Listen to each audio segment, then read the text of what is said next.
الله الرحمن الرحيم. الصلاة والسلام على أشرف المرسلين سيدنا محمد على آله وصحبه أجمعين.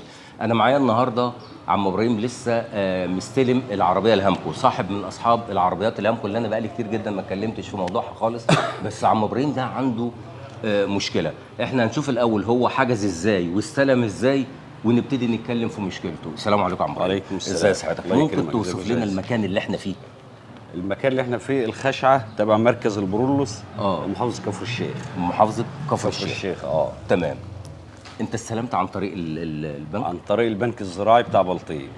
حجزت انا في اواخر شهر 5، دفعت 25%، وبعد 70 يوم اتصلوا عليا قالوا عربيتك جاهزه، دفعت المبلغ الباقي ورحت جبتها من 6 اكتوبر. تمام. مستلمها بقالك قد ايه؟ يعني في اول شهر 8. في اول شهر 8. في اول شهر 8 لان انا حاجز 18/5 في اول 8. انت ما رخصتش لحد دلوقتي؟ لا ما رخصت لان الورق كان متاخر شويه. الورق اتاخر شويه ولسه جاي تقريبا من اسبوع. لسه جاي؟ القضيه برضو مش في الورق. الورق يعني طبعا موجود. تمام. موجود في البنك هنا وكلموني وقالوا تعالى خده. القضيه ان انا عندي عيوب في العربيه. هم جم تابعوني بعد ما استلمتها لان كان عندي عيب برضو كبير في العربيه، جم تابعوني فيه. اللي هو لو حصل حاجه تاني كان العيب في عمود الكردان. العيب في عمود الكردان؟ ايوه كان عمود الكردان واقع من العربيه. وجم شالوه وحطوا عمود كردان تاني. كان واقع من العربيه؟ ايوه واقع من العربيه. وجم شالوه وحطوا عمود كردان تاني وقالوا لو في اي عيوب في العربيه على طول كلمني. تمام. ظهرت العيوب بعد كده، بعد ما مشوا بعدها باسبوع مشيت بيها وحملته بتاع، وظهرت بقى هنا العيوب بقى في العربيه.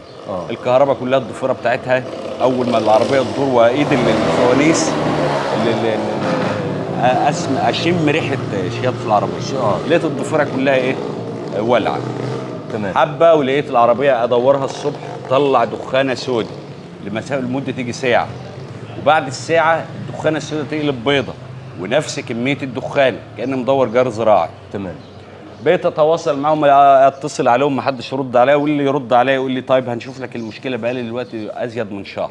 انت اتصلت على مين يا عم؟ بالك اتصلت على مين؟ اتصلت على الفنان حتى اللي جولي، واخر مره اتصلت على ابو عدي برضه قال لي ايه روح ودي لهم العربيه في 6 اكتوبر. طب اروح اودي العربيه ازاي؟ انا بخاف امشي بقى هنا 2 كيلو، اخدها ازاي اوديها ومين هيقابلني هناك؟ ده ازاي ازاي انا اوديها 6 اكتوبر؟ مش عارف. وبعدين انا هوديها وهقابل مين؟ انت قلت لي يا ابو عدي روح وديها وانا بحل لك المشكله اهوت.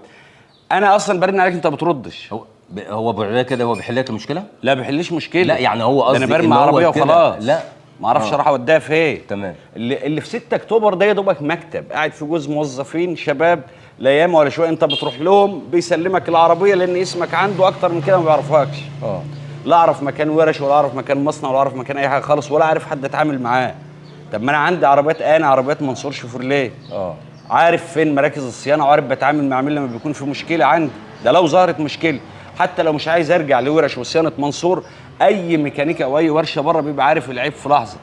انما ده انا بجيب الميكانيكيه وبتوع الورش يقول لك انا ما اعرفش فيها حاجه. ده عيوب بس احل لك. لا طب هتحل لي ازاي وتعمل لي ازاي والعربيه في الضمان وانا لسه ما عملتش فيها حاجه؟ احل ايه واخلي ايه في العربيه؟ طب عم ابراهيم انت كذاب. انت اثبت الحقيقه. اثبت الحقيقه. كل الناس التصوير وهذا العربيه هدورها قدامك على الطبيعه وهتشوف الكهرباء بتاعتها وهتشوف الدخان اللي انا بقول عليه. وعندي عربيه منصوره هي واقفه جنبها الثانيه، قارنهم ببعض وشوف دي لما بتدور شكلها ايه ودي لما بتدور شكلها ايه على الطبيعه خالص. الاثنين اوقفهم جنب بعض اهوت، واخد بالك، مع ان الثانيه اقدم من دي. هتشوف دي شكلها ايه دخانتها ودي دورتها شكلها ايه ودورتها شكلها ايه. انت لما اشتريت العربيه دي واقفه بقى لها شهر في المخزن كده، ما بعرفش امشي بيها بره خالص لان لا كهرباء والمكن الناس كلها بتتفرج عليها والدخانه ماشيه فضيحه. فعلى الطبيعه هتقول لي كداب صدق. مش انا اللي بقول كداب، انا بعتذر لك طبعا، بس الناس بقى تقول لك ردود الفعل لا ده كداب. ما هو في ناس واخداها وماشيه بيها زي الفل. تقول ايه بقى؟ زي الفل. احنا هنشتغل على الطبيعه اهو. تمام. انا بقولش كلام مرسل. هذا العربيه وهذا العربيه بتاع منصور جنبها هي. تمام. صور لي دي وهي بتدور وصور لي دي وهي بتدور. طيب عم ابراهيم النهارده انت لما كنت استلمت عربيه منصور خدتها، هل انت كنت بتروح تاخد فن؟ اصل في كلام دلوقتي يتقال يقول لك ايه لما تروح تستلم عربيه اخد فن معاها. طب انت تاخد فن ازاي وانا عربيه زيرو؟ اخد فن ازاي وهي عربيه زيرو معروفه متعارف عليها؟ انا باخد فن لما ابقى رايح اشتري عربيه مستعمله من صاله ولا بتاع، يروح يشوف حل قبل كده منزله في تيس ما اعرفش ايه، رشه بره رشه جوه، الحاجات دي كلها.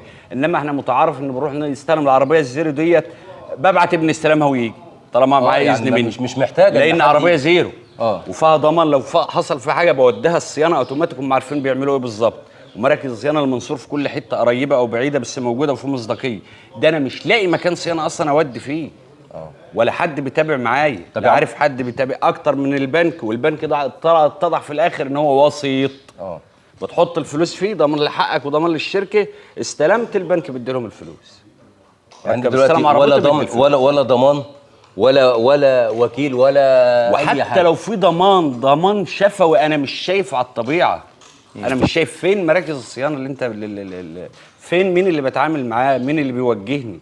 طب انت مش شايف حد. انت عندك عربيه منصور، لما اشتريت العربيه دي كان كل ايه هو الهدف اللي كان في دماغك؟ الهدف فرق السعر. اغرانا كلنا. من منصور رقم 600 وشويه اللي ديت 450,000 فرق جامد. ده اللي اغرانا في العربيه فرق السعر. طب ما هو سهل يا عم ابراهيم، ما انت ممكن النهارده تروح تجيب موتور وفتيس وديفرنس طيب وتشتغل يعني. ما هو ما نعرفش بقى احنا الحاجات دي، الواحد عايز يركب عربيه زيرو ويمشي وخلاص. انما ما في عربيات في السوق واحسن من دي وتمشي، بس الواحد بيقول جايب زيرو ده عشان ما نعيش همها سنه واثنين وثلاثه.